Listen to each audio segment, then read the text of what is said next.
Sa video kong ito, gusto kong ipaalam kung pwedeng mag-mix yung dalawang klase ng root crops, yung kasaba at saka ubi. Kasi sa paggawa ng bilo-bilo, pagluto ng bilo-bilo, pwedeng mag-mix yung mga root crops. Pero kaunti lang sana yung ubi na i-mix sa mga ibang klaseng mga root crops. Kasi mas yung lasa nila masisira yung lasa ng kakanin kapag marami ang ubi na ilalagay. Kaya konti lang sana ang mailagay na ubi. Dito mga 1 kilo ang nailagay ko sa na minix ko sa kasaba. Please watch nga yung aking video hanggang sa matapos. At saka sana mag-like at mag-comment din kayo para ma-inspire din akong maggawa ng mga video. Sa YouTube ko kasi, Edna's Variants ang ginawa kong YouTube ko kasi gusto kong iba-iba ang ipakikita ko sa mga mahilig manonood ng mga video na tulad ko.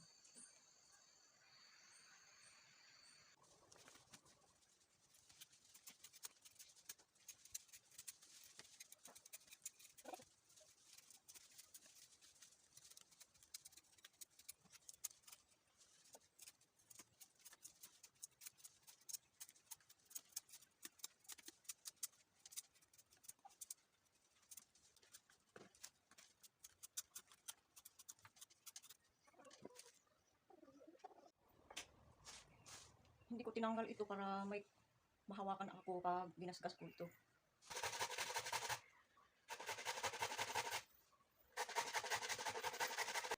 Ayan.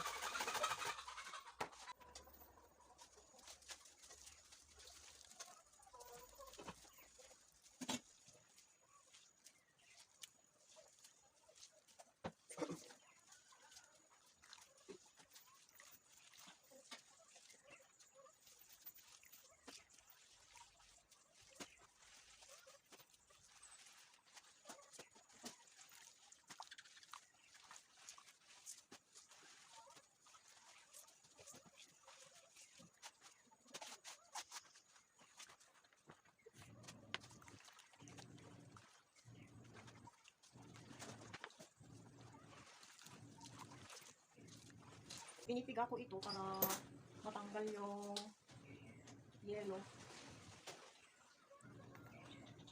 Itong tubig na yellow, yun. Kasi may poison itong yellow tubig na yan.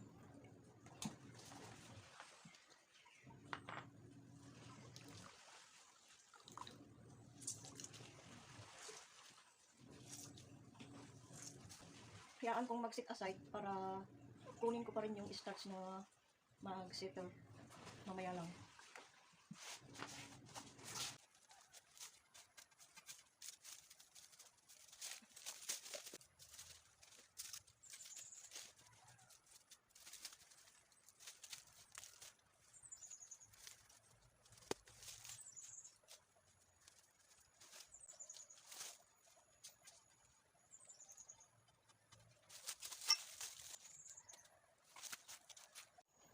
Nag-settle na siya, kaya tanggalin ko na yung yellow.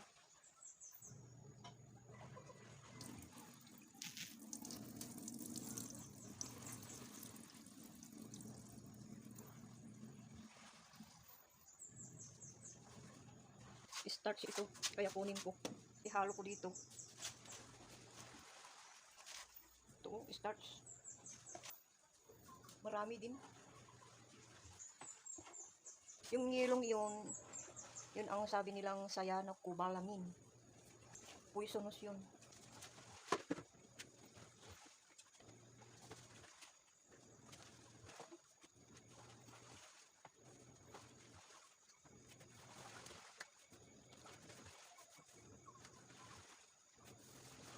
Punta muna ako sa kabila, magkuha ako ng dahon ng saging. Kasi wala dito sa nearby na sa aming bahay. Walang malapit dito sa bahay namin, nandun sa kabila ng river. Magbalot ako ngayon.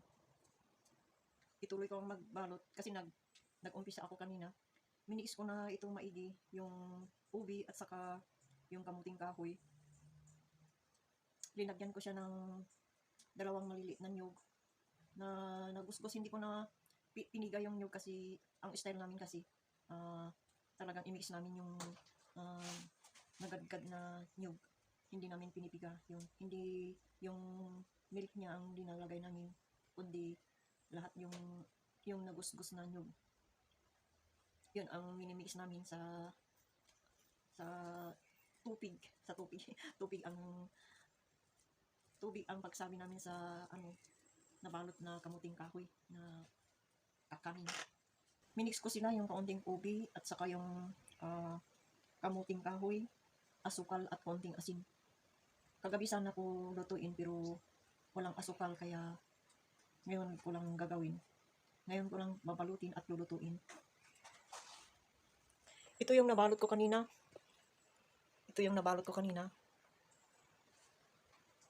Mayroon pang balot at mayroon pang konting babalutin. Ito. Ganito kadami ang aking babalutin para kasi hindi naman ito pa for sale, sa amin lang ito. At saka talagang ganito akong magbabalot, malalaki.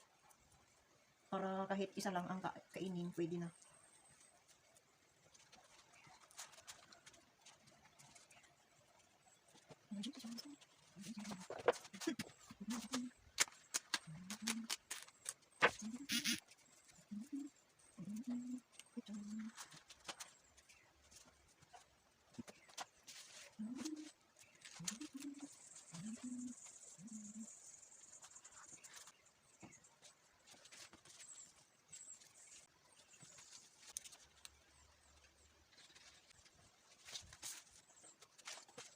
Malaki ang ginagawa ko kasi kahit isa lang pwede na.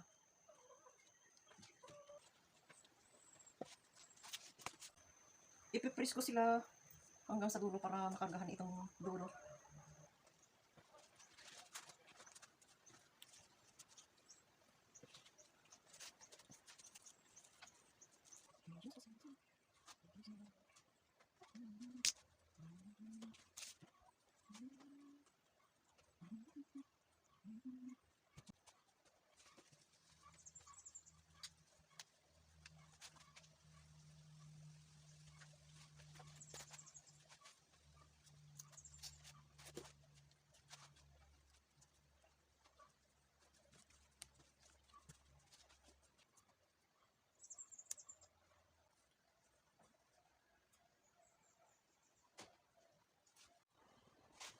Ito na yung nabalot ko kanina.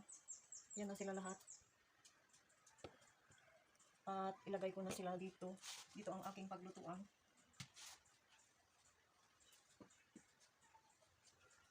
Mas maganda kung lagyan ko sila lahat ng lubid para sigurado hindi pasukin ng tubig.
Hintayin ko na lang na maluto.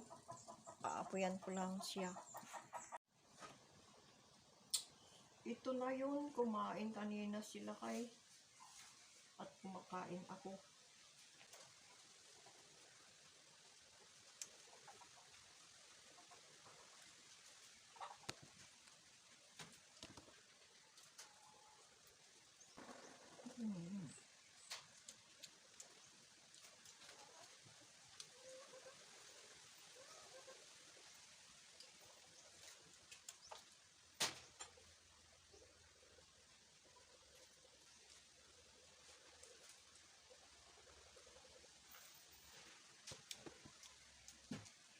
Pwede naman.